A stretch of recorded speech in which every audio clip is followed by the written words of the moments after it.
So it's all about college basketball today, and it's going to be about college basketball for most of the next couple of months. Yes, we've got college bowls, all the rinky-dink ones starting as soon as next Saturday, and we've got Army-Navy today, but really it's all about college hoops. And listen, at this stage of the season, you've got a lot of the smaller conferences. Those guys are already playing conference games. You've got most of the Power 5 conference teams. Well, they have a body of work to judge them by. They've all played anywhere from 7 to 10, 12 games at this point. So my way of thinking is that gives you something to judge them on. Of course, it's an equalizing type of body of work, too, because the odds makers are doing the same thing we are as gamblers and handicappers as well.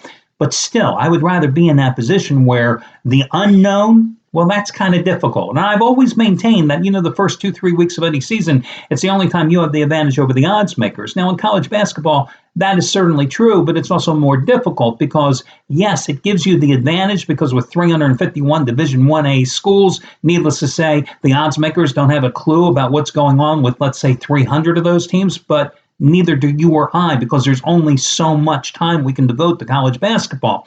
But at this stage of the season, you now should have, thanks to that body of work that's been accumulated, you should have a handful of teams. And that's what's always been the key to my success in college basketball over the years. You will find, as the season goes on, that I will constantly come back to a group of about 25 to 30 teams that I will eventually winnow down probably to about 20 teams, maybe even 15 teams.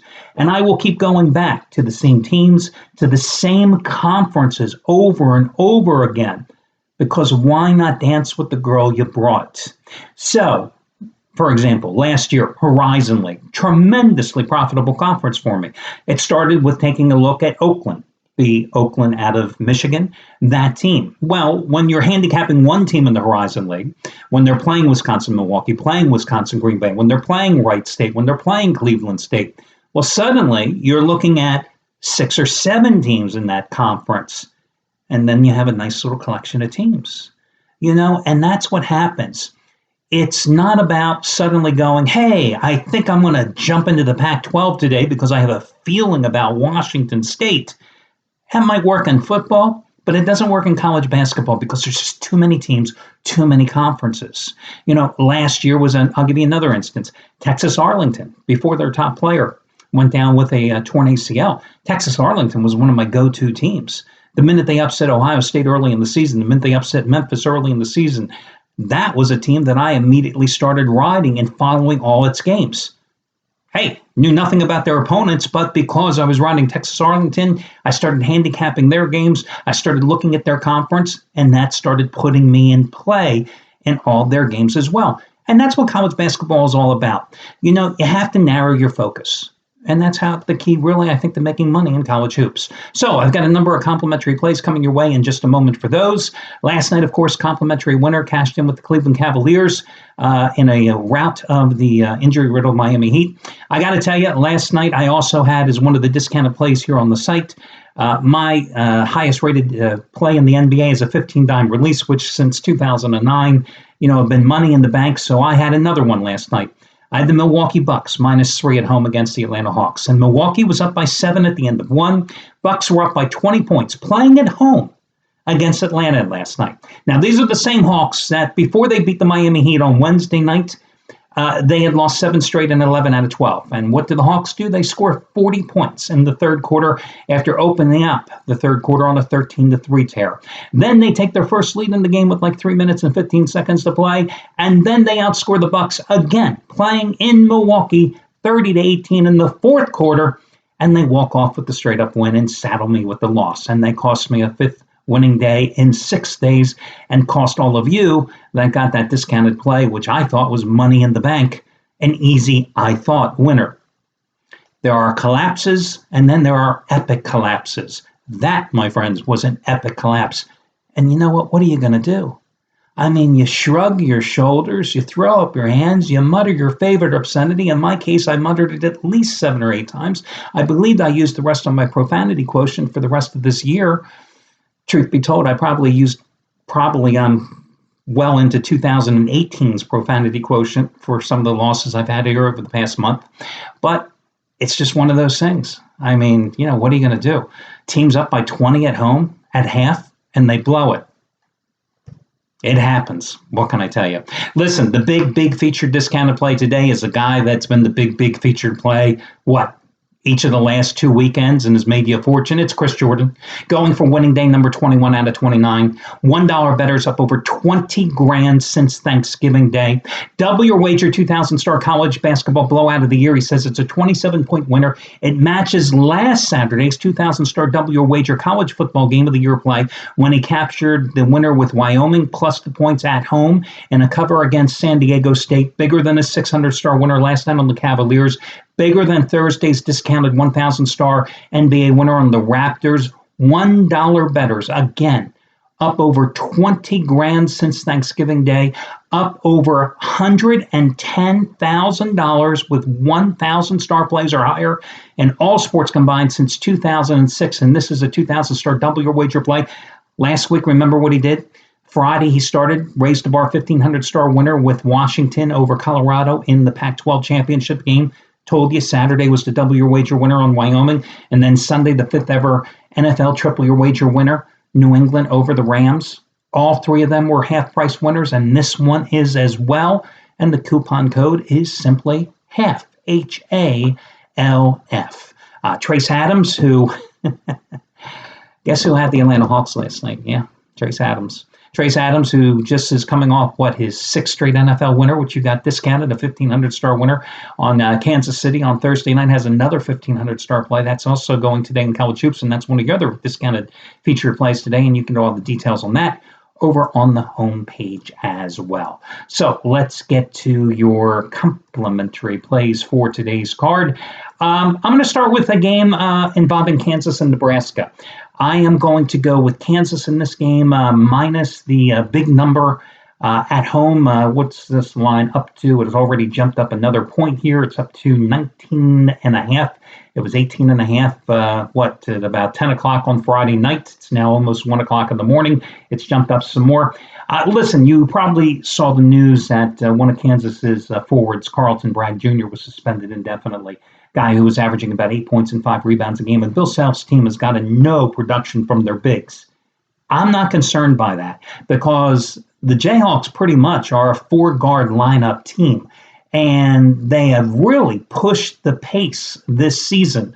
They're very aggressive defensively, forcing about 14 turnovers a game. And I think that plays very well in this game because Nebraska is a team that commits about 14 turnovers a game. Hell, they had 13 turnovers in their most recent loss to Creighton.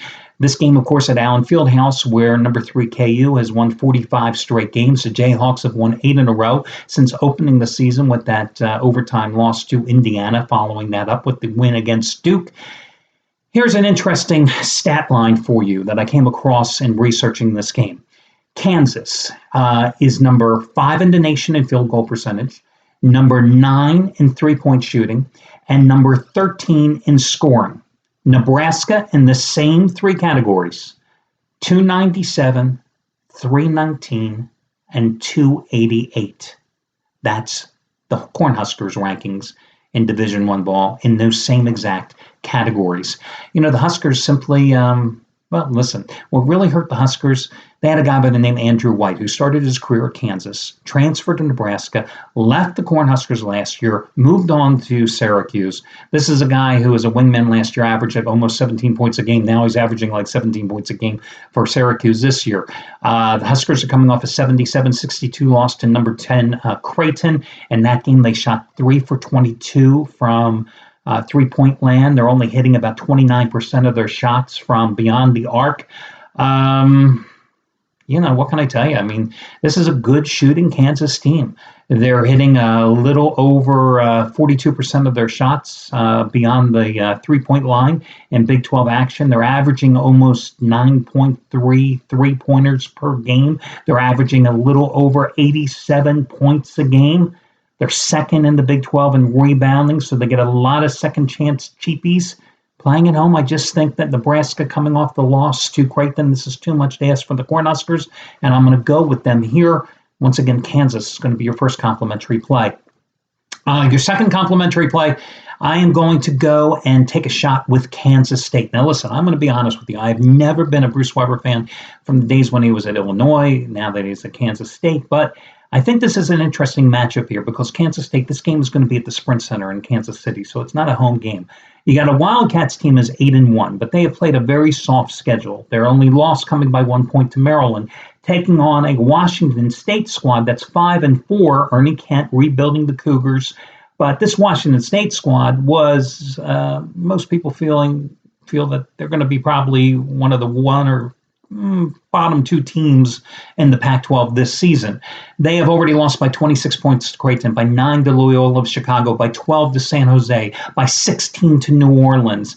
They're 5-4. And, when I look at the RPI rankings, Washington State's RPI is 184. Kansas State is 144. So there's not a huge difference, but you got a Washington State team that is traveling across a couple of time zones. They're playing in a neutral site, but how neutral when you're from Manhattan, Kansas, and this game is in Kansas City, Missouri? I'm favoring the Wildcats. I'm willing to lay the 15 points in this game with them. Here's an interesting game for you. Gonzaga is laying 17 points at home today against Akron. Now, Akron, has been a perennial 20-win team for a number of years. The number 8 Zags have never started a season 10-0 since making the jump to D1 Bowl way back in 1958. But they're 5-0 at home this year.